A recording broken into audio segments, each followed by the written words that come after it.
E aí, pessoal, boa noite. Estamos começando mais um episódio aqui do Inquietos.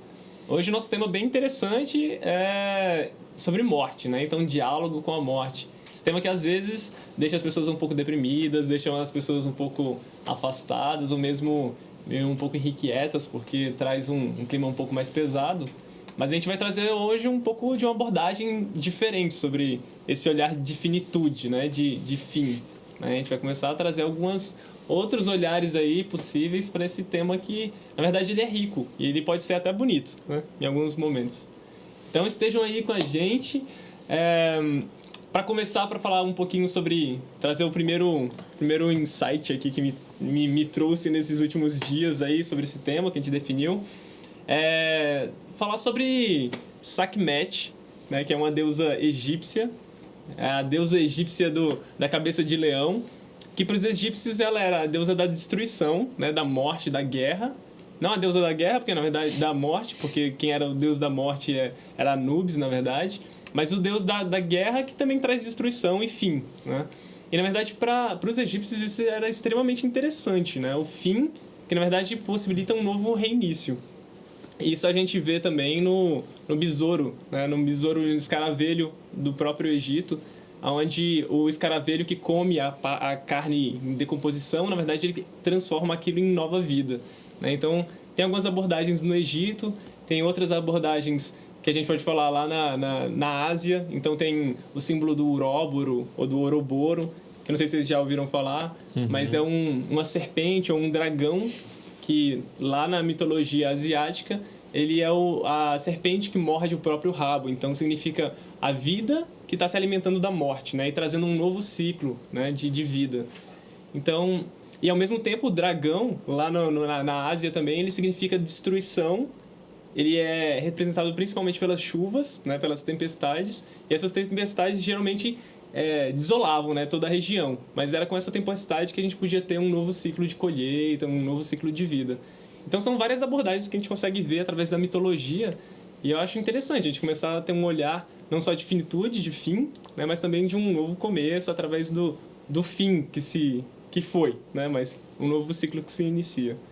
Então, na verdade, estou falando aqui, né? Vamos começar esse assunto, vamos ver o que vai render disso aqui, né? Um pouco. Assunto complexo, né, meu amigo? Assunto complexo. Nós escrevemos um texto a respeito disso recentemente, né? Que quem quiser acompanhar tá no nosso blog www.inquietos.com, com sempre inquietos com TH. E eu acho que a morte ela é um tema muito polêmico para a grande maioria das pessoas, né? A gente acho que é a única certeza comum entre todos os seres vivos, né? Sejam eles humanos ou não. E a gente tem uma grande dificuldade de se atentar para essa questão da finitude, né? E talvez a finitude, o que a gente quis abordar no texto e um pouco da proposta aqui do programa também, é o quanto a finitude pode ser um grande aliado para a vida, né? Quanto a morte pode ser um grande aliado para a vida e olhar para a morte como uma companheira e não como uma adversária. E aí, nesse aspecto, a gente tem, na história da filosofia, a morte foi pensada por vários filósofos.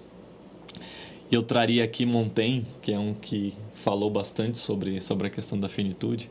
E Montaigne tem uma frase muito, muito engraçada e muito didática, que é no sentido de quem ensinasse os homens a morrer, os ensinaria a viver.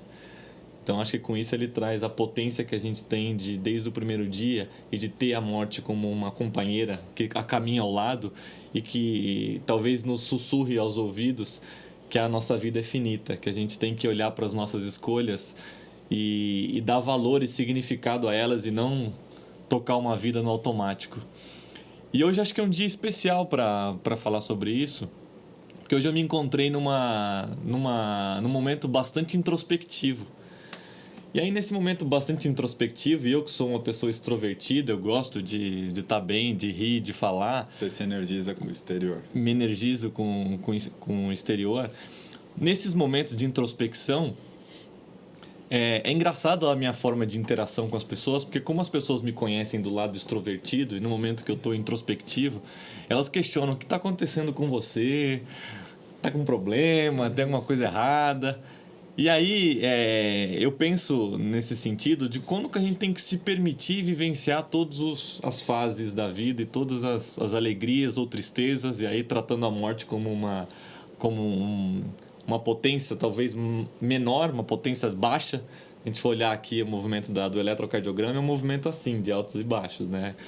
Então, o quanto... Eu até almocei com uma amiga hoje, do trabalho, e eu estava dizendo para ela o quanto que a gente precisa se permitir a viver essas ondas e se permitir a talvez num dia estar triste e a gente não entrar no que a gente já falou em programas anteriores, na ditadura da felicidade.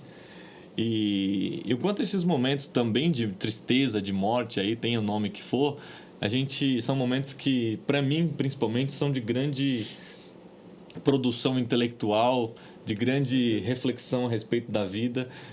Essa angústia que faz você questionar certas verdades que no automático da vida você não percebe, elas são fundamentais. Aí eu acho que a morte traz pra gente, e talvez não esperar que ela aconteça como última instância, a morte que a gente conhece como o fim da matéria, mas o quanto que cada coisa que acontece no nosso dia a dia, que traz essa ideia de finitude, pode ajudar a gente a dar uma guinada na vida com ainda mais potência, ainda mais intensidade de vida. Essa seria a minha reflexão inicial para... Poxa, Pontapé, já levou a uma regra. bela já. dor de cuda.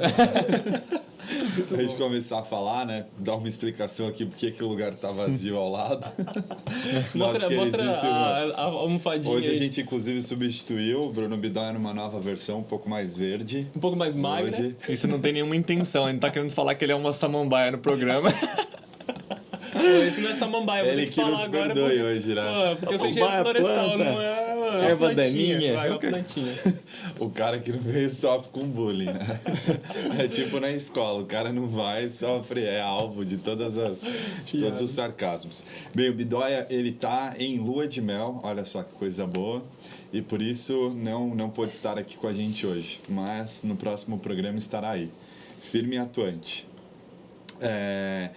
Eu fiquei pensando, né, Junqueira, a gente, no último programa, foi legal que no final a gente desembocou e por uma coisa que a gente falava que quase que a solução para trazer paz mundial e o discurso das Miss Universo, a gente estava quase como Miss Universo aqui, era o amor e a compaixão pelo outro, né? E eu fiquei pensando, como é que você cria um gatilho para acionar o amor e a compaixão, né? Porque por mais que você peça, não é uma coisa automática, né? Oh, por favor, você me ama, né? Uhum. E não dá. Eu fiquei pensando nisso, né? Como é que você cria o gatilho para que as pessoas acionem esse lado mais humano e elas se humanizem nas relações, né? E o olhar para a morte, né? Que inclusive foi depois até da leitura do seu texto dentro do blog, me despertou um pouco disso, né? O quanto a gente esquece nessas coisas. Eu acho que a gente está falando isso já, mas isso foi o mais forte que veio assim de reflexão para mim. O quanto a gente se apega em coisas tão pequenas, tão ínfimas, tão insignificantes no nosso dia a dia, né? E aí eu até fiquei pensando nisso quando estou no trânsito. No último a gente brincou que me deram até um bastão aqui para eu resolver a parada, né? Eu falei assim, poxa, que louco, né? Porque a gente se apega a essas coisas tão pequenas, porque no fundo, acho que sei lá, né? Acho que grande parte do tempo a gente esquece da finitude da vida, né? Uhum. E aí eu acho que as coisas que são tão pequenas e banais se tornam coisas tão grandes e tão né, absurdas. Então, você liga qualquer noticiário, qualquer programa de TV, é uma celebração à intolerância, à capacidade, né, do humano não ser humano. E aí, o quanto a gente consegue, né, se permitir, e o quanto nós, nesse papel de né? Assim, de ter consciência disso, o quanto a gente tem que trazer isso para a mesa, né? E tirar o bode, assim, tem um bode no meio da sala, né? Existe a morte, vai todo mundo... minha mãe sempre fala isso, né? Vai todo mundo pro mesmo lugar, né? Se não adianta querer se diferenciar tanto que no final das contas é todo mundo pro mesmo lugar. O quanto a gente consegue trazer isso, né? No dia a dia, porque a gente, assim, é completamente abduzido. E aí a gente teve o privilégio, né? Dentro da empresa onde a gente trabalha hoje, de ter uma conversa tão inspiradora, significativa, e assim, tão né? significativa e tão ampliadora, né? Nós tivemos a oportunidade. Que era um executivo, vou até trazer aqui para esquentar um pouquinho. Acho que é. Sim. E aí vocês me ajudam, porque eu mesmo tinha esquecido dos detalhes da conversa. E depois que eu li o texto de novo, eu lembrei assim de muitas partes. Que era um executivo, né, que ele estava no ápice ali do seu sucesso profissional, estava super encaixado em termos de desempenho, estava fazendo, entregando e conhecimento, entregando tudo que a organização esperava dele. E ele com uma super dificuldade de conseguir encaixar um check-up no médico, porque a agenda da corporação era infinitamente mais importante, até que ele decidiu priorizar, né? Mas decidiu priorizar e com a cabeça totalmente presa ali no trabalho, e aí aquele tabefe na cara, que foi quando ele foi diagnosticado com um câncer raro, né? E aí é isso que você falou, né? Será que a gente precisa chegar... E aí vem depois todo o desdobramento, né? Como ele começou a enxergar a vida a partir desse diagnóstico e o quanto uma reunião ou uma agenda de trabalho que ele estava com tanta dificuldade em suspender, em remanejar, para fazer ali um check-up que seria rápido, né? No médico, o quanto aquilo se tornou insignificante, né? A agenda do trabalho... A ordem de importância das coisas na vida. Acho que é isso, né? Dialogar com a morte é ressignificar a importância que a gente dá para as coisas, né? Do dia a dia. É engraçado que tem um livro também que é muito parecido com essa conversa que a gente teve com esse executivo, que foi... É o Nivaldo, né? É, o Nivaldo. E, assim, que foi totalmente, né? Assim, foi de uma inspiração profunda, né? Porque a gente começa a repensar o que é importante pra gente, qual que é a ordem das coisas, o que eu vou colocar primeiro antes do que, né? Foi brilhante aquela conversa que a gente teve com ele. E tem um livro também que se chama Claro Como o Dia, que é muito parecido, porque na verdade é a história de um CEO de uma empresa, né, dos Estados Unidos, um cara super bem sucedido também, que ele passou pela mesma coisa, ele foi diagnosticado com um câncer cerebral, né? E é interessante como histórias parecidas de quando você chega num limiar de agora eu estou chegando num momento que eu tenho que decidir pela que vida eu vou ter a partir de agora, né? Porque agora que eu tenho um prazo de validade, como se a gente aqui não tivesse, né? Mas quando existe essa consciência sobre a finitude, parece que existe um salto quântico sobre o que é importante para minha vida, né? E na verdade a gente pode fazer isso a qualquer momento, né? Na verdade, se a gente sair daqui do programa, a gente acabou o estúdio aqui, a gente vai ali na rua e ocasionalmente pode acontecer um acidente, né? Então, o prazo de validade de todo mundo já está dado, né? Já está acontecendo. Isso é bem... O que é engraçado disso que você está trazendo e o que eu quis abordar com o texto é como é que quando a gente pensa a morte, a gente pode pensar num caráter transcendente. Então, a gente falar do que isso tem a ver com o além, né? O além-morte, qual que é o outro lado que nos espera. Essa é uma forma de abordar a morte. E eu quis abordar a morte sob uma perspectiva da imanência. Como é que a gente pode olhar para a nossa experiência existencial e a morte ser uma reafirmação da própria vida? E não é mais... Acaba o interesse do que vem depois. Como é que a morte pode servir para reafirmar o momento que é presente? E eu acho que várias histórias tem aquela famosa música, né? O que você faria se só te restasse um dia, se o mundo fosse acabar, o que você faria? E que eu acho que traz pra gente essa perspectiva de como é que você, sob a perspectiva de um doente terminal, ou seja, você ter cravado lá sua finitude em meses, em dias, em o que quer que seja, como é que você passa a ressignificar a sua existência completamente? E por que talvez você passe a ressignificar a sua existência totalmente só a partir dessa ideia cravada de finitude, se é que essa é a única informação que você tem a partir do momento que você nasce. Então, por isso o diálogo com a morte, que é o tema que a gente traz, quem abordou isso foi um antropólogo chamado Carlos Castaneda, com seu personagem Dom Juan, e ele fala isso do diálogo com a morte exatamente nessa perspectiva. Como é que você pode dialogar com a morte a todo instante e ela te dizer, você é finito. Você é finito e pensa nas suas escolhas, porque você tem tempo aqui, não é... Eu tive uma experiência dessa, né? O fato de morar longe do centro onde acontecem as grandes coisas sempre foi assim, o processo de sair, né, e celebrar a vida socialmente, inclusive bebendo com os amigos, sempre vinha acompanhado da minha responsabilidade enquanto cidadão, né, e principalmente com a minha própria vida, né? Sim. Que é voltar para casa, né? Depois de uma semana super agitada, aí você vai lá, sai, volta para casa, e vocês sabem bem que eu tenho um grande problema com sono, que ele é quase incontrolável. Acho que numa quase proporção não é incontrolável. Numa proporção maior do que a média, eu tenho certeza que é. E foi quando eu na verdade não sofri, sofri um acidente que foi material, né? Que meu carro, eu acabei destruindo o carro inteiro na rodovia, que eu rodei depois que eu dormi no volante.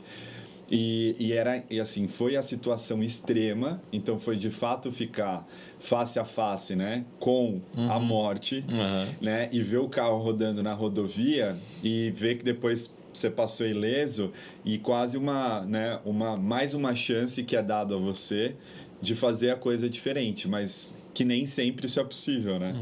E foi muito louco que eu tive que, de fato, repensar nisso e tomar novos hábitos, então, combinados, né? Então, se vai sair, já não volta para casa, dorme no lugar onde está, ou se sai, não bebe, ou se já sente que está cansado, nem sai, porque vai ser perigoso mesmo. Mas, né, o quanto a gente... Primeiro, que a gente não tem oportunidade de ter esses gatilhos a vida toda, né? E quando a gente tem diante da gente, o quanto a gente ressignifica, que é o que você está falando, né? Mas para ressignificar, eu tive que ir para o extremo, né? Talvez não precise, né? Acho que essa é a grande questão. O recado, né? E eu acho que isso, como foi um grande evento, né? Por mais preocupante que seja, é um grande evento. Aconteceu uma coisa muito grande que te desperta que desperta a tua consciência para pensar naquilo de uma outra forma. E te traz um diálogo com a morte. Você fala assim, putz, não, eu tô feliz, eu quero viver muito ainda. Sim. Logo vou ressignificar, né? E vou fazer, a partir de agora, diferente. Agora, nas coisas miúdas, né, nas coisas pequenas, assim, do dia a dia. Então, numa reunião de trabalho ou numa conversa com os pais, e o grau de tolerância nosso que é, às vezes, muito menor do que deveria ser, ou a nossa intolerância com o cara que está ao lado, ou uma pequena gentileza no trânsito que vai gerar uma corrente do bem, uma corrente do amor muito maior. E o quanto a gente não tem a possibilidade, às vezes, ou quanto a gente está, de fato, abduzido e completamente atolado nessas coisas e no modo de operar, né, de executar sem pensar, automático, sem reflexão, sem um processo de fato consciente. E a gente não tem essa chance, né, de fazer. E é por isso que, às vezes, os dias são tão penosos, os dias são tão pesados, né, difíceis de digerir, porque é o amigo que está na reunião, o cara que... Assim, aquilo é a máxima da vida pro cara, né? O quanto ele não consegue transcender e olhar que é tão banal, é tão pequeno. No fato, de fato, é uma... Eu acho que algumas pessoas têm a possibilidade de que não é bom, né? Mas enfim, elas têm diante de si a morte num caso extremo e aí elas passam a operar de uma maneira diferente, mas o quanto a gente consegue, né, ser... Eu acho que a gente tem a grande oportunidade de vivenciar, e eu trouxe isso no texto também, de como é que vamos chamar a vida de alegria e a morte de tristeza, quanto que a gente tem a oportunidade das tristezas da vida, e todo mundo passa por isso. Não é excludente, a tristeza não é excludente a ninguém. E como é que a gente tem essa grande oportunidade nas tristezas ressignificar a própria vida? Nos dias introspectivos, igual um dia que eu estou hoje introspectivo, eu dou muito valor a esses dias, a esse momento que eu vivo, porque eu passo a questionar muito mais as coisas que eu faço do que talvez num dia que eu tô no automático e tô com aquela sensação de que tá tudo certo, tudo preenchido. E tem uma pergunta filosófica que ela é talvez das mais tradicionais, por que existe algo no lugar do nada? Então, você fazer essa pergunta, por que existe isso no lugar do nada? De vez de não ter nada aqui, por que tem isso? E essa é uma pergunta que talvez surja, e aí vocês podem falar, o cara é louco, o cara é completamente perturbado. Não, mas é uma pergunta que talvez surja à tona para você justamente num momento desse, de introspecção, de vivenciar questões no baixo do eletrocardiograma ali, quando ele cai no movimento, que te ajudam a repensar certas coisas, a repesar certas coisas, ressignificar outras, mudar outras. E talvez as pessoas evitem esse tipo de sentimento. Eu acho que talvez não. É uma grande convicção que eu tenho que a grande maioria das pessoas evitam vivenciar esses certos momentos de tristeza. Tanto é que a ditadura da felicidade está aí. Você não pode se sentir mal, você não pode se sentir triste. Aí, para isso, você vai lá e toma um ansiolítico, algum antidepressivo que vai te tirar desse momento. E o quanto esses momentos são para a gente grande fonte de autoconhecimento, grande fonte de vida. Não, que é o movimento que você disse do dragão. Do Ouroboros, né? Do Ouroboros.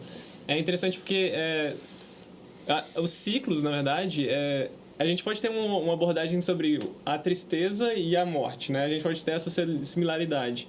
Para ser sincero, essa correlação. Né? Mas, para ser sincero, eu não faço esse tipo de correlação, eu não consigo ver isso. Tipo, tem algumas linhas filosóficas, inclusive religiosas também ocidentais, né? Orientais, quer dizer, que dizem que a vida acontece entre sequências de tristeza. Na verdade, entre sequências de... Não é tristeza, na verdade, tá me faltando palavra aqui agora. Mas é como se fosse sofrimento. Entre sequências de sofrimento acontece a vida. Né? Ou seja, a vida não aconteceria se não houvesse o sofrimento, a tristeza, que pode ser considerado morte também. Né? A gente tem lá no México a Festa dos Mortos, né? Então, que é a celebração maior sobre a vida. Né? Então, na verdade, a vida ela acontece a partir da celebração dos antigos. Né? Então, são abordagens tão, em alguns momentos, não tão cristãs, né? Que remetem que, na verdade, a linha de vida ela é composta também pela morte. Sim. Né? E eu acho que dá até, inclusive, um respaldo sobre isso que você tem falado, que é como que a gente consegue perceber a vida com a morte, né? E não uma como adversária né? Ou antítese da outra, né? Tipo, só posso ter vida se não houver morte, né? Na verdade, não. Vida e morte se sucedem, né? Não exato. há vida sem morte, eles são suplementares, né? Ali na composição. Sim. Que eu acho que as religiões, no final das contas, vocês me ajudam. Talvez eu fale alguma coisa que alguns fiquem incomodados, mas talvez a religião, no geral, até porque todas, né, elas abordam a morte, e aí cada uma, né, de uma maneira diferente, né? Um que vai falar que existe uma vida pós-morte e existe uma vida tal como ela é, na forma como estamos materializados hoje, outras em que você vira um fluxo de energia e volta para o universo, mas de alguma forma todas abordam, né, o que de fato do que acontece, né, além deste plano que é o que a gente está aqui. Eu não sei, eu tenho uma sensação de que talvez ela relativiza a coisa da finitude, porque ela te dá a possibilidade de você transcender e ter vida pós-morte, né? E o quanto relativiza e deixa, talvez, de fato, essa procrastinação do viver. Né? E o quanto, por exemplo, e aí eu não sei, né, assim, tenho poucos exemplos, o quanto um ateu ou uma pessoa que de repente não tenha nenhuma religião ou tenha uma visão de que a vida se dá neste plano de tal forma, é aqui e morte acabou, né? O quanto tem diferença, por exemplo, num cara desse, será que ele vive mais pleno, né? Ou, usando como exemplo aqui, que é o que a gente trouxe das doenças terminais. O quanto essas pessoas transformam isso e falam assim, pô, esse é o tempo finito e é o tempo que eu vou fazer o meu melhor, em que eu vou viver de fato plenamente, né? Eu não sei, eu acho que é meio perigoso, acho que a religião dá essa relativizada, sabe? Você fica mais tranquilo, de boa na lagoa ali. Do tipo, tem mais chão aí Se eu pela tenho frente eternidade para depois. ser feliz, por que ser feliz agora? Exatamente, o quanto a gente traz de fato, e não é ser leviano, como você trouxe até no texto também, né? Junqueira, nem anarquista, de largar tudo porque eu odeio meu trabalho e tal, até porque às vezes o propósito ele é exercido justamente, o trabalho é um viabilizador dele, né? Mas quando a gente consegue gerar consciência no dia a dia. Eu acho que a grande sacada e o grande ganho é justamente que hoje você privilegiado por um dia introspectivo, né, tem a possibilidade de delibera muito mais sobre todas as coisas da vida que estão ao seu redor e você chega em coisas muito mais profundas.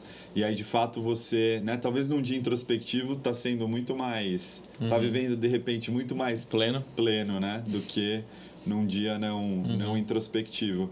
E acho que é isso. Acho que o grande ganho é esse, de você trazer, talvez... se desprender disso e considerar que é finito. E é isso que tem para hoje, né? É isso que você tem de certeza. É um pouco do que você trouxe.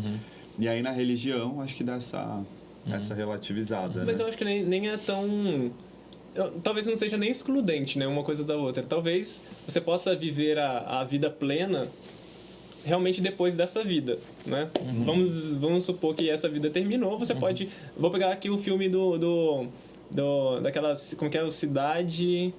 Dos Anjos? Não, é o do Chico Xavier, que foi fotografado. É um Cidade... Não é Cidade, não. Não é Cidade, Nosso Lar. Nosso lar. Uhum. Porque existe aquela ideia... eu acho inclusive bonita. Eu não sou espírita, mas eu acho bastante interessante, né? Você tem uma possibilidade de viver em outra dimensão, né? E depois você ocasionalmente regressar para essa vida terrena e tal. Mas você pode ser feliz lá e você também pode ser feliz antes de fazer essa transição, né?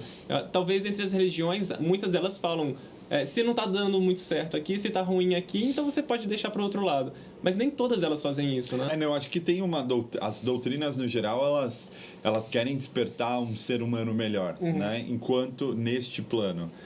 Mas o fato de abordar a morte e mostrar um possível depois, o quanto relativiza e não traz, de fato, uma intensidade no pensamento. Pro agora, entende? né? Agora eu vou falar uma coisa que me incomoda muito.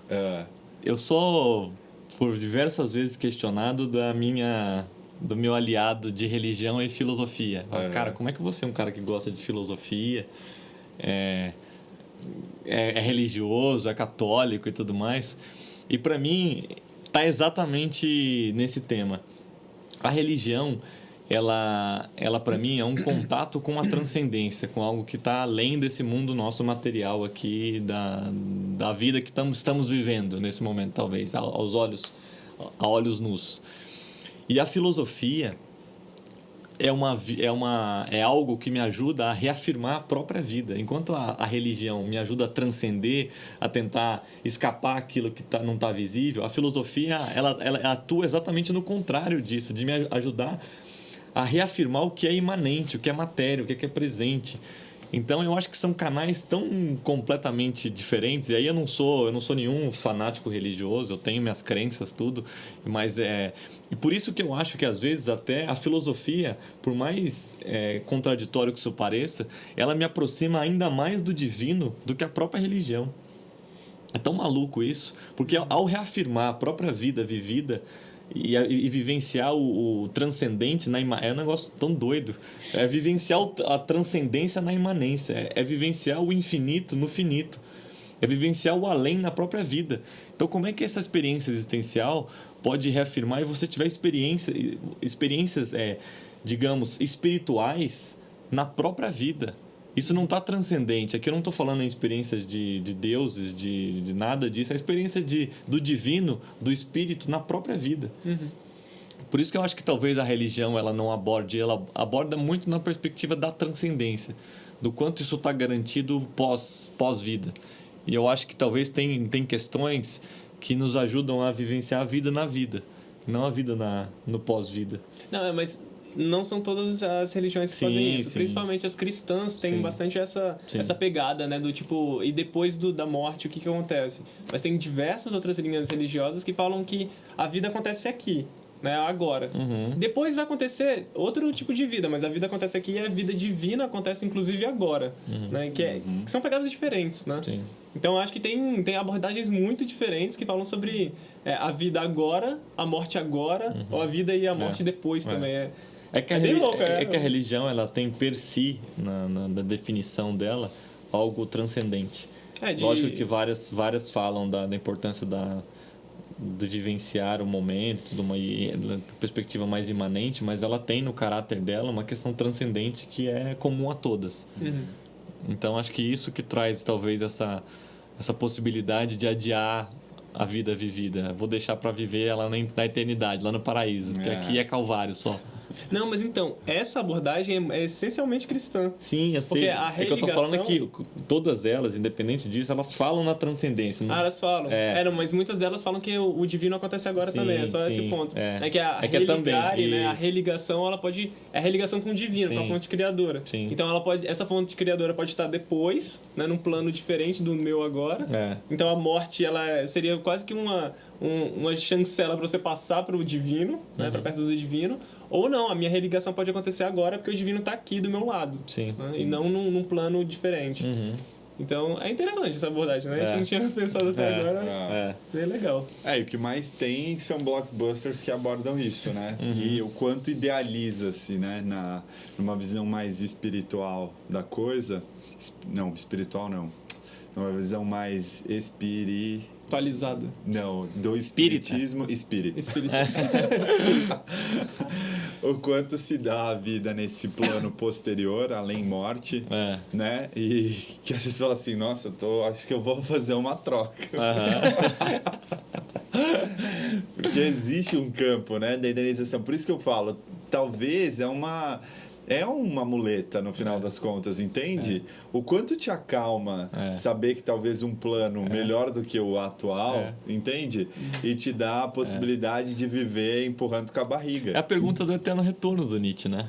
Que é fantástica essa questão que ele traz, que é para você viveria a vida que você vive hoje com todas as fragilidades e todas as fortalezas e fraquezas, assim como você viveu por toda a eternidade. E isso para você é uma mensagem de um anjo ou uma mensagem de um demônio? Porque para muita gente, abreviar a própria existência é o melhor caminho possível. Com certeza. Porque quem vê a existência como um calvário, ele torce para que ela seja abreviada. Não, mas nem só por isso. Por exemplo, uma pessoa que está no leito e tem a possibilidade de decidir pela morte, aí sim tá vendo a vida pelo calvário. Sim. Agora, por exemplo, aqueles japoneses, né? Os kamikazes. Os kamikazes, ou mesmo os homens bomba, eles têm uma perspectiva radicalmente diferente. Eles não querem terminar a vida logo porque eles estão no calvário. Mas é conectado a Mas crenças, eles têm um propósito, né? isso. É conectado a crenças. Um imagina que existe uma questão de honra, né? Eu tô fazendo isso porque a minha honra é maior e não me importa, na verdade, a minha vida agora. Porque a minha morte ela vai ser honrada. E o outro é porque, tipo, cara, o meu benefício do outro lado é maior do que o benefício que eu tenho aqui. É que aí, de novo, a gente entra na questão da transcendência, né? Ele está fazendo isso... Já tá olhando no Ele está lado. fazendo isso em prol de uma provável garantia de uma eternidade. Se eu fizer isso, se eu doar minha vida pela causa, pela religião, quer que seja, eu vou estar garantindo meu lugar na eternidade. Não, e é legal, você trouxe esse ponto, eu tava lembrando um pouco hoje à tarde mesmo, Aquiles, né? Tipo, os grandes heróis, assim, né? Os lutadores, os guerreiros. Inclusive, hoje em dia também tem bastante disso. Tem, a gente o tem UFC. presidente que coloca o nome no... Tem Anderson presidente Silva. que coloca o nome no viaduto e é exatamente o mesmo propósito de um grande guerreiro do passado de querer contar sua história. Se eternizar, Que é né? se eternizar, é não exatamente passar para um outro plano, mas é se manter com uma vida plena. É o nome do cara que tem o Rafael I, Rafael I, Rafael II, todos os nomes de todos os netos, na verdade, é Rafael 18º, né? O cara não quer deixar o mundo de jeito nenhum, cara. Porque realmente não vê... Não, é claro que eu tô colocando um exemplo aqui. Pode ser que alguém tenha um nome aí, Estampado. Rafael 18º, não é esse o... Mas a questão é que ver a beleza no finito, né? No fim do ciclo, né, para deixar que outra coisa aconteça, isso é legal também. Isso é fantástico. Isso que você tá falando agora é fantástico. Que E é uma eu- grande dificuldade que a gente tem, né? De largar o osso. Vamos falar no vocabulário aqui mais banal. Mais chulo. Mais chulo. A gente não quer largar o osso, né? A gente não quer chegar e falar assim, ó, acabou pra mim, já deu pra mim, cara. Vai você agora que a energia vital tá com você. Eu já dei o que eu tinha que dar, já fiz o que eu tinha que fazer. Isso E é aí. tão difícil a gente falar isso, né? É pra caramba. Agora, enquanto a gente falava aqui, veio uma coisa na minha cabeça. Percebe que quando a gente... Tudo que a gente abordou até agora, tudo que a gente vem discutindo a partir do texto que a gente postou... Vocês seguram aí? Eu vou pegar mais uma cerveja. Vai lá. Eu fiquei pensando em tudo isso, o que tangencia nossas conversas desde o momento que a gente decidiu tratar o tema. E eu acho que está numa perspectiva tão do individual. E aí, mais uma provocação, né? Quando a gente consegue genuinamente ter este diálogo ou estar diante da morte... e aí, vamos lá, vamos ver se eu consigo explicar, né? Mas na perspectiva, a gente falou muito da relação consigo mesmo. Agora, o quanto estar diante disso ou conseguir enxergar este momento quando acontece com outra pessoa, o quanto isso torna o cara melhor, o quanto isso humaniza o cara, né? E aí eu fiquei pensando aqui em todos os preconceitos, no fundo, assim, que a gente tem, né? A gente pode falar até da questão da orientação sexual. O quanto as pessoas conseguem transcender ainda muito pouco, porque de fato elas não pensam na perspectiva do outro diante da magnitude da vida desse cara, porque no fundo, né, e aí aqui é a minha opinião, o quanto esse cara, né, porque aquilo ali não é um processo de escolha, aquilo ali é uma orientação, enfim, na minha opinião não é a escolha, e o cara, no fundo, implicitamente ele teve ali, com certeza, algum diálogo com a morte. Sim. Porque ele tornou a vida finita e decidiu ir na contramão, né, dos padrões sociais e dos padrões cristãos. Tá difícil hoje, hoje tá, Judaico-cristão, né? Hoje tá difícil. O cara decidir ir na contramão, porque de fato o cara tá tornando, né? E aí repito novamente, isso deve ser implícito, né? Tá oculto no pensamento, mas ou não, né? Ou de fato o cara teve conscientemente ou deliberadamente um diálogo com a própria morte. E aí, tornando a vida finita, o cara decide viver uma vida plena. E viver a vida plena significa ir na contramão, né? E o quanto tem uma pressão social e um rolo compressor, porque é muito fácil, de novo, né? É fácil a gente trazer na abordagem quando a gente está falando de questões em que não envolve moral, que não envolve ética, que não envolve um padrão cristão, porque no fundo é uma ode à felicidade e à plenitude, né? Enquanto vida. Então assim, pô, é fácil, né? Então assim, na reunião de trabalho, porra, tranquilo, né? Gatilho, vida maior, logo transcendo, né? Perfeito o que você está falando. E o quanto eu acho que isso tem que ser administrado, né? Vamos fazer talvez analogia com um jogo, poker. Você tem lá determinadas fichas na mão. Se você jogar todas... Vamos pensar a vida como uma rodada de poker. Você tem lá suas fichas. Se você fala, cara, eu quero intensidade máxima nesse momento e quero aproveitar tudo... E vou dar all-in na minha primeira jogada.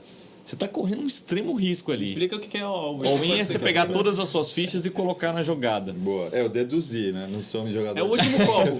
É o último copo do poker. Você na primeira jogada, você tá lá com um parzinho de ás, esperando ali alguma cartada. Na última rodada, você vai dar all-in, coloca todas as suas fichas naquele jogo. Se você perder, perdeu. Acabou sua vida. Que eu tô querendo, qual a comparação que eu tô querendo fazer aqui? Como é que você tem que fazer escolhas na sua vida pra gente não achar que é o hedonismo total, que é a busca de prazer? Então eu só vou ter coisas que eu quero prazer. Eu quero ficar na praia, eu quero ficar com 352 mulheres por dia, eu vou comer camarão desde o dia da hora que eu acordo até a hora que eu durmo, tomar Chandon o dia inteiro. Pra gente não achar que é isso, Talvez tem escolhas, tem jogadas do poker que a gente vai colocar mais fichas e menos fichas. Vai ter jogada ali que a gente vai recuar. Isso que você está falando é isso. Talvez essa jogada seja uma jogada essencial que você tem que pegar a sua ficha e colocar. Porque isso é primordial. Mas tem jogadas ali no dia a dia que você vai administrar, que você vai colocar mais fichas, menos fichas. Talvez essa jogada, esse fato de administrar a vida dessa forma, seja um recado que a gente consiga dar também. Porque não é assim, você tem um...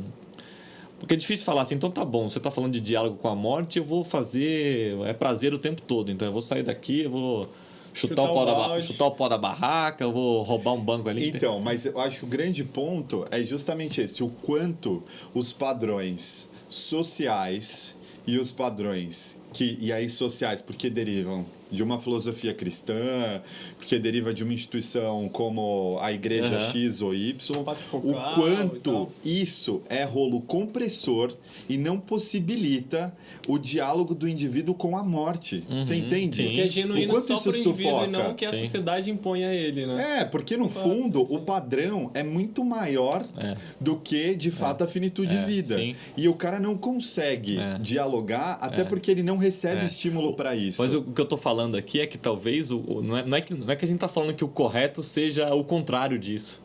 Você entendeu? Então, mas o que eu quero trazer de provocação é a linha tênue entre o que é criado socialmente e aquilo que a gente já trouxe, que é moral, ética. Que assim, se eu tô ferindo o outro, e por isso que eu trouxe a questão da orientação sexual. Preconceito, X. Vamos trazer da orientação sexual.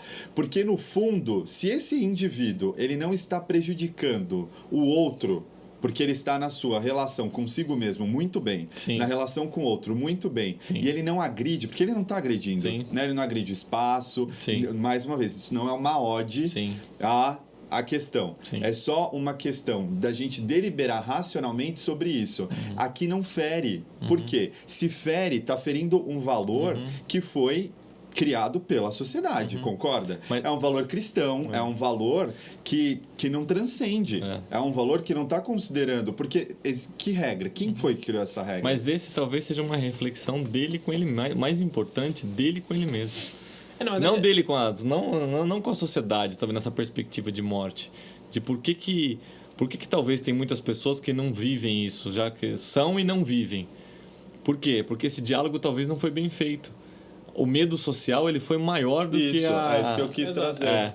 O rolo é mais compressor, né? Do que ele até tem às vezes o diálogo, às vezes não tem, porque causa tamanha cegueira que o cara não consegue dialogar. Ele não lembra que a vida é finita e que uma vida infeliz, né? No caso, e assim. E para ele não vai ser infeliz na concepção dele. Porque se ele está vivendo na ignorância, logo aquilo, né, para ele é a felicidade. Mas o quanto... Não, e na metáfora, se por acaso esse diálogo não foi bem construído, ele vai entender que aquilo são poucos... Eu não deveria colocar tantas fichas nisso. Né? Então não vale a pena eu colocar, porque realmente são poucas fichas e... aceitar que, sei lá, que eu sou gay, né? Tipo, não é uma coisa que eu quero aceitar, porque, na verdade, as fichas são demais para um assunto tão pequeno. Que, na verdade, talvez nem seja tão pequeno, mas a sociedade impõe que aquele valor é pequeno. Né? E isso pode ser para qualquer outra coisa, né? Inclusive o fato de uma pessoa que queira viver bebendo.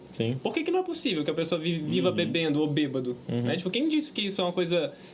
obrigatoriamente errada. Mas se a pessoa deliberadamente decidiu que aquilo é importante para ela. O nosso mestre Clóvis de Barros Filho sempre faz essa provocação. Mas eu tô chegando no limite, né? Tipo, de uma coisa que talvez todos achem que, não, viver bêbado é uma coisa estranha. Mas, pô, se a pessoa fez o diálogo com a morte e falou que aquilo é um valor extremamente valoroso. Individual, né?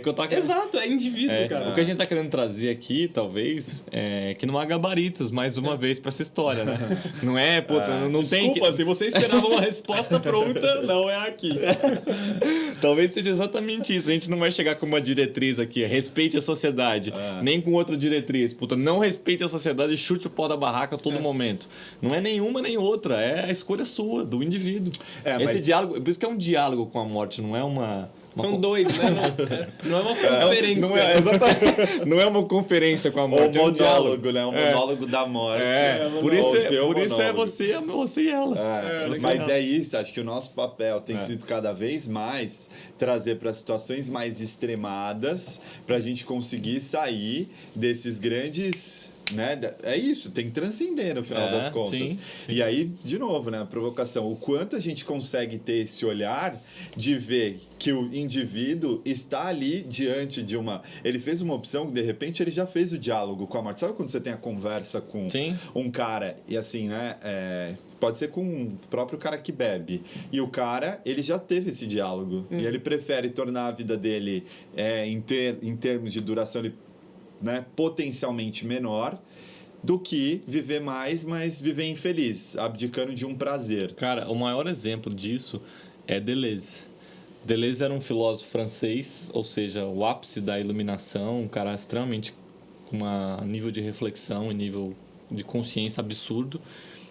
E ele tinha uma potência de vida muito forte e por volta lá do final dos 80 anos de vida, ele estava com uma saúde bastante debilitada e ele suicidou. O suicídio para Deleuze foi consciente. Foi um suicídio na perspectiva de, olha, para mim, o viver nesse momento, nas condições que ele se encontrava no momento, era tão penoso que ele optou racionalmente, que é uma coisa louca, por abreviar a própria existência. Ou seja, um filósofo que falava sobre a vida, e Deleuze tem talvez uma obra que ninguém pode deixar de ler, é o Abecedário de Deleuze, que ele fala sobre várias questões, e ele traz exatamente isso, como é que ele optou por abreviar a própria existência, mas não por negar a vida, mas por afirmar a própria vida. Por isso que eu acho que uma pergunta que você tem que fazer diariamente é: se eu fosse morrer, né? Se eu fosse morrer hoje, o que eu faria?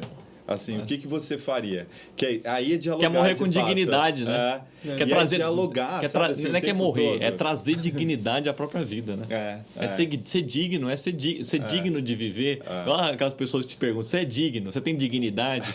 Dignidade para mim é isso. É você ponderar e ser fiel às escolhas que você fez. Ou estar pleno, né? Sabe aquela história lembrando aqui, a nossa história do final lá, como é que era? Fostes súcia? Por que não foste súcia? Que é do livro do Newton Bonder. Do Newton Bonder, exatamente. Nosso queridíssimo Marcelo Madarazzi. Exatamente, referencia. É verdade, é uma questão, né? Rafael, por que não fostes Rafael? Bruno, por que não fostes Bruno? E acho que é uma pergunta que você tem que fazer, né, constantemente, o tempo todo, para ver se de fato você está conectado à tua essência, à tua plenitude. Né? Isso é inclusive legal, porque assim, trazendo um pouco mais pro plano mais prático, né? Tático. Então, sei lá, se eu tô numa empresa e realmente eu não sinto mais aquele prazer de estar ali, eu posso ter um diálogo com a morte, que é a morte pelo fim, né? Um fim de um ciclo que não faz mais sentido. Então, se o cara se suicida, ele tá, de repente, falando, eu não quero mais essa vida, eu quero um outro tipo de experiência. Né? Mas o cara numa empresa que decide por sair daquilo e assumir um risco para ir para um outro lugar, ele também está fazendo isso. Né? Ele está deliberando sobre a experiência dele que está aqui. Né? E aí você vai me trazer o que é uma vida mais digna. Talvez é aquele casamento que você já sabe que encerrou e você fica protelando ele por uma mera convenção social. Você estica ele, acabou aos 10 anos, se você estica ele até os 30 por mera convenção social. Por isso que é uma transcendência de um valor cristão. Ou você se dá conta e admite aquela história nossa, roer o osso, entregar a corda, falar assim, acabou, e é fim. É verdade. É fim. Porque você pode achar vários gatilhos. Não, mas porque, tem filho, não, e isso está diretamente conectado ao fato de dialogar com a morte. Porque quem faz isso, qual que é o delta que é feito ali? Eu quero ter uma vida plena daqui para frente. Eu não quero ter uma vida de faz de conta e arrastar isso daqui por tanto tempo. Mas você percebe que só consegue transcender quando tem dois momentos, dois grandes eventos, que é você ter o diálogo com a morte morte, e quando isso envolve um valor muito forte, enraizado socialmente, você tem que dar o segundo passo. Sim. Entende? Que é o passo de fé. É o passo de fé. É. Porque, né, primeiro transcendeu. Então, você viu que tá uma merda o casamento, né? Sim. Você viu que o relacionamento tá uma droga. Aham. E agora, ainda existe uma pressão social, né? Sim. De que a promessa, né? Principalmente para quem casa ali na coisa cristã, viveremos para sempre, na saúde e na doença Sim. e tal. Pode ser que na doença o cara não queira viver, né? E fala... Falando em embora. termos do PDCA, Explica aí o que é PDCA, porque nem todo mundo tá nesse meio. Tá? É uma ferramenta de qualidade, nossa estratégia. metodologia lá não é só o D do diagnóstico, mas também o A da ação, de você colocar isso e implementar, né? Que você está querendo trazer. Você teve o diagnóstico ali que não tá legal. E como é que você coloca a energia para colocar isso em prática, né? Mas em eu ação? acho que o mais comum é fazer o diálogo com a morte e não agir. Porque tem muitas pessoas que ficam no D só, né? Você que é diagnosticou, mas, cara, você não tem energia para dar o próximo passo. Porque, na verdade, assim, a mudança, se for uma mudança, inclusive as mais drásticas, elas exigem muita energia. Inclusive de você ter que se reafirmar, de você ter que mudar seu padrão, de dialogar, de se apresentar. Tem coisas que mexem com muita energia. E às vezes as pessoas... Elas querem fazer o diálogo só pra falar assim, beleza, eu consigo consigo fazer esse diálogo. Eu tenho certeza o que seria melhor pra mim, mas vamos deixar pra depois, né? Porque afinal... Posterga. a minha vida ainda tem alguns anos, né? Então, o que eu vou quase fazer como agora? se você tivesse a possibilidade de... Foi muito louco, você falou disso do ansiolítico no meio, e a minha irmã lá, médica, eu vi lá um remedinho em cima da mesa, e dizia lá, era panaceia, assim. Falei, olha, interessante. Vi um pouco ali tentado, que era assim, contra... crises de ansiedade, insônia, dor etc, de barriga, etc. Eu falei, dor de cara, ouvido. isso aqui eu acho que devia ser dessa classe aí, dessa categoria dos ansiolíticos. E eu vi ali diante de mim, né? Falei assim, puxa, olha, aqui é um grande anulador da vida, né? No final das contas. Porque, né? Tem um monte de problema, cara, Sim. assim, né? O trabalho nem sempre é mil e uma maravilhas, né? No campo emocional você nem sempre está 100%, Sim. a relação com a família às vezes está um caco. E o quanto, né, a ditadura da felicidade hoje, via, né, ansiolíticos e companhia, a gente se anula porque a gente de fato tem um diálogo às vezes, né? A gente sabe onde é que tá pegando o calo. Então, Dá medo, na verdade. Dá medo. Dá Então você medo, sabe onde tá, você dialogou com a morte, você sabe onde tá.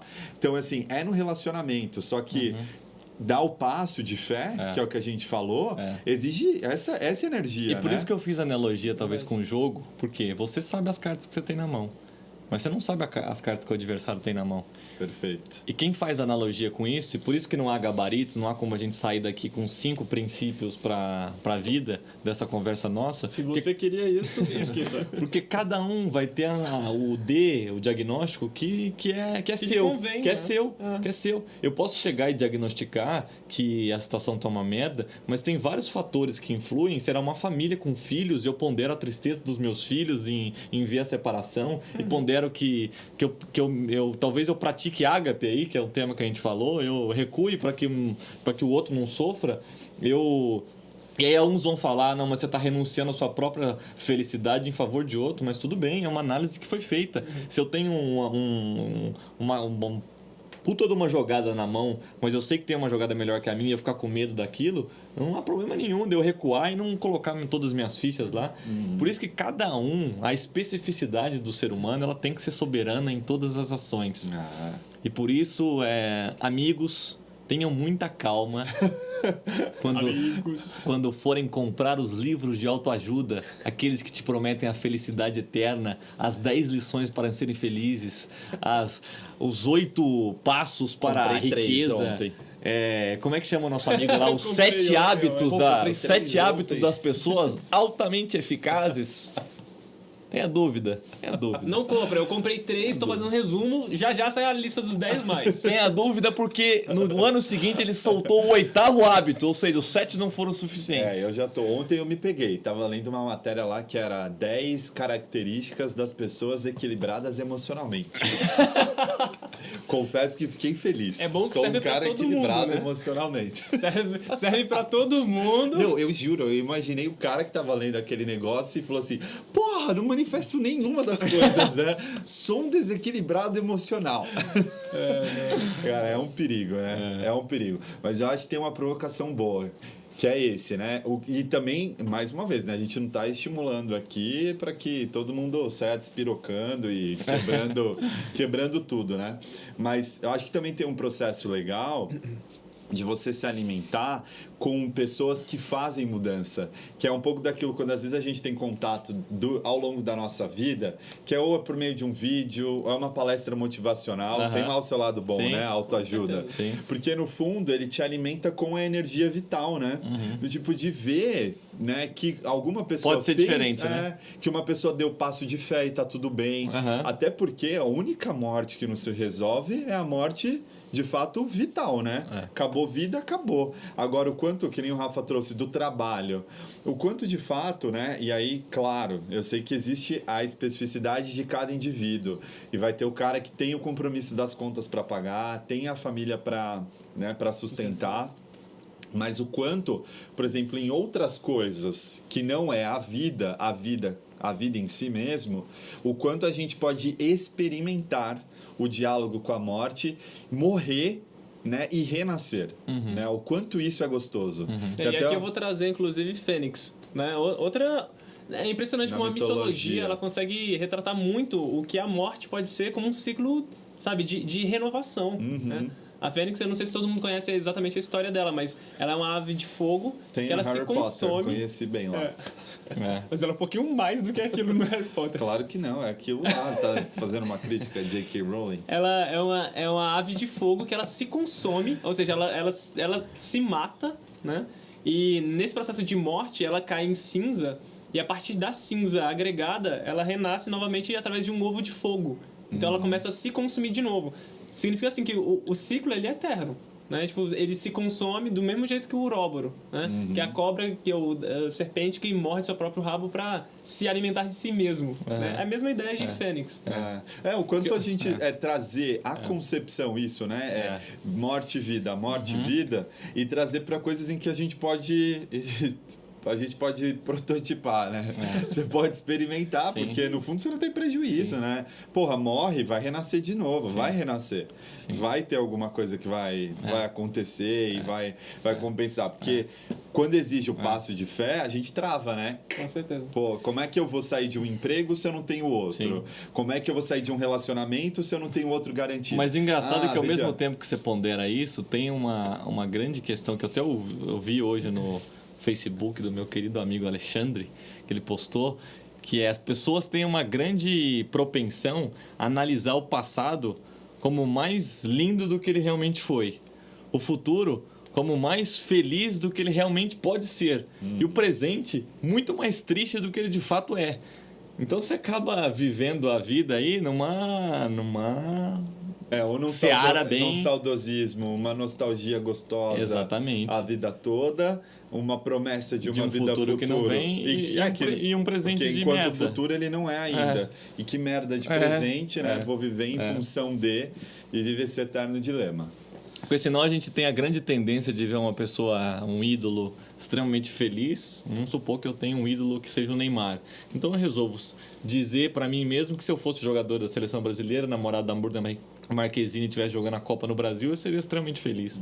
E o Neymar, tenho certeza absoluta que ele tem as questões dele de existenciais. O quanto a gente projeta. Como não é garantidor. Como não é garantidor. Quanto a gente tem que estar atento para não projetar no outro a felicidade que não vai caber. É isso, é olhar para si mesmo, olhar para o próprio umbigo. Ou seja, meus amigos, dialoguem com a morte. É isso aí. Muito bem, gente. A gente gostaria de agradecer por mais um programa.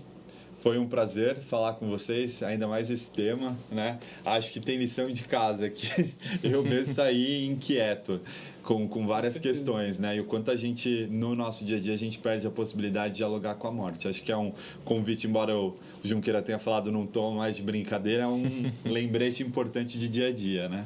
Sem dúvida. Não, com certeza dá para fazer. Eu acho que, na verdade, acho que todo mundo dá para fazer isso, né? Mexer com papos desse que trazem medo, porque na verdade vão falar, é você falando com o espelho, né? A vida que você pode ter ou a vida que você está deixando de ter porque você tem medo, né? Então é muito bom, cara. Dá medo, mas vale a pena. Eu acho que o desafio vale a pena. É isso aí, gente. Não, acesse. Quer falar, Junks? Foi mais uma vez um grande prazer recebê-los aqui. A gente quer cada vez mais aumentar essa rede de inquietos que se espalham pelo Brasil todo, que possam refletir a vida de uma forma diferente da banal, né? Diferente do automático que toma a gente pelo dia a dia. E se vocês quiserem continuar a discussão com a gente está em várias mídias sociais. A gente tem nossa página no Facebook, que é facebook.com/inquietos com TH. Nosso blog, que é www.inquietos.com. Também a gente deixa lá vários textos para despertar essa inquietude em vocês. E é sempre um prazer ter todo mundo com a gente. Um excelente fim de semana para todo mundo e até a próxima, pessoal. Só lembrando que dia 17, né? Dia 17 que seria o próximo episódio, a gente vai ter o Brasil jogando aí na Copa do Mundo, né? Eu tenho certeza que as pessoas vão beber o suficiente para não estar aqui às 7 horas da noite. Então, pensando nisso, eu acho que seria mais do que adequado a gente... Vai revisar a data do próximo episódio. A gente vai revisar e fiquem juntos aí com a gente nas mídias para entender qual vai ser o próximo. Muito obrigado, bem, pessoal. Valeu, minha gente. Boa noite. Valeu, galera. Até mais.